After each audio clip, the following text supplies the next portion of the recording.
नीयत सच्ची हो तो पूरी कायनात आपके हक में खड़ी हो जाती है। ਮਾਨ ਸਰਕਾਰ ਨੇ ਨਹਿਰੀ ਪਾਣੀ ਦੀ ਸਮੱਸਿਆ ਨੂੰ ਨਜਿੱਠਣ ਵਾਸਤੇ ਬਹੁਤ ਵਧੀਆ ਕੰਮ ਕੀਤੇ ਆ। ਸਾਡੇ ਖੇਤਾਂ ਨੂੰ ਪਾਣੀ ਪੂਰਾ ਲੱਗਣ ਲੱਗ ਪਿਆ ਜੀ। मांझा, मालवा, दुआबा और पुआध के इलाके दुआएं दे रहे हैं। ਮਾਨ ਸਰਕਾਰ ਦਾ ਬਹੁਤ ਬਹੁਤ ਧੰਨਵਾਦ ਕਰਦੇ ਹਾਂ। ਇਸ ਜੂਨ ਜੁਲਾਈ ਜਦੋਂ ਝੋਨੇ ਦੀ ਫਸਲ ਹੋਊਗੀ ਇਹ 85% ਤੇ ਪਹੁੰਚ ਜਾਾਂਗੇ।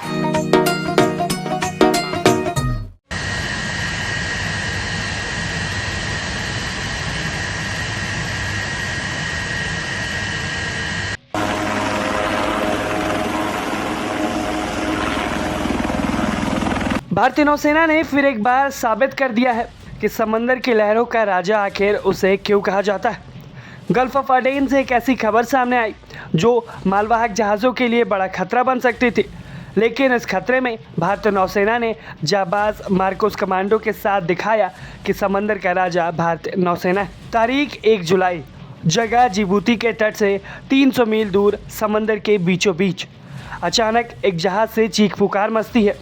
लुटेरे उस जहाज़ पर चढ़ने की कोशिश करते हैं।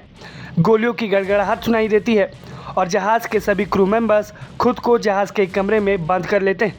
उनकी उम्मीद टूट रही थी, लेकिन तभी उन्होंने मदद मांगी और मदद के लिए वहां पर पहुंचा भारतीय नौसेना का स्टेल्थ फ्रिगेट INS त्रिखंड। समंदर का वह भूत जिसे दुश्मन देख नहीं सकता, लेकिन उसकी मार से बच भी नहीं पाता। जैसे ही INS त्रिखंड घटनास्थल पर पहुंचता है, गल्फ ऑफ अडेन में बैठे ये पायलट जैसे ही अपनी ओर भारतीय नौसेना को आते देखते हैं, वो भाग खड़े होते हैं। आपको बता दें, इस इलाके में MV गोल्डन आर्सेलन नाम का जहाज़ था, जो कि एक मालवाहक जहाज़ है। इस जहाज़ पर समुद्री डाकुओं का निशाना पड़ा और उन्होंने इस पर कब्जा करने की कोशिश की। ये जहाज़ यमन के अदन से अपनी यात्रा पर था और इसमें कुल 21 क्रू मेंबर सवार थे, जिसमें एक भारतीय नागरिक भी शामिल थे। जैसे ही समुद्री डाकुओं ने जहाज़ को घेरने की कोशिश की, चालक दल ने तुरंत संदेश भेजा और मदद की मांग की। इसके बाद भारतीय नौसेना तुरंत एक्शन में आती है और नौसेना का स्टेल्थ युद्धपोत INS त्रिखंड बिजली की रफ्तार से मौके पर रवाना हो जाता है। भारतीय नौसेना के वहां पहुंचते ही ये सारे समुद्री लुटेरे घबरा जाते हैं और मौके से भाग निकलते हैं, लेकिन भारतीय नौसेना वहां रुकती नहीं है। इसके बाद भारतीय नौसेना के बहादुर मरीन कमांडोज यानी कि मार्कोस उस जहाज़ पर सवार होते हैं और उस जहाज़ का जायज़ा लेते हैं। मार्कोस कमांडो पूरे जहाज़ की बारीकी से तलाश करते हैं ताकि ये सुनिश्चित किया जा सके कि कहीं कोई हथियारबंद समुद्री डाकू जहाज़ के अंदर छिपा तो नहीं। जांच पूरी कर लेने के बाद जब ये पुष्टि हो गई कि जहाज़ पूरी तरीके से सैनिटाइज्ड है यानी कि सुरक्षित है, तब भारतीय नौसेना के इन कमांडोज ने जहाज़ के चालक दल को सुरक्षित उस कमरे से बाहर निकाला, उनका मेडिकल चेकअप किया और जहाज़ को फिर से यात्रा के लिए तैयार किया। भारतीय नौसेना ने बताया कि समुद्री डाकुओं के हमले में जहाज़ के ब्रिज, सुपर स्ट्रक्चर और आसपास के हिस्सों को नुकसान ज़रूर पहुंचा है। इस ऑपरेशन में सिर्फ INS त्रिखंड ही नहीं, बल्कि भारतीय नौसेना के अत्याधुनिक P-8I समुद्री निगरानी विमानों ने भी आसमान से लगातार ऑपरेशन को समर्थन दिया और इस पूरे मिशन की जानकारी भारतीय नौसेना ने एक्स पर पोस्ट साझा करते हुए दी। आपको बता दें कि ये कोई पहली बार नहीं है जब भारतीय नौसेना ने ऐसे एक्शन लिया हो। कुछ दिनों पहले भी INS त्रिखंड ने MV फरीदा को समुद्री डाकुओं के खतरे से बचाया था।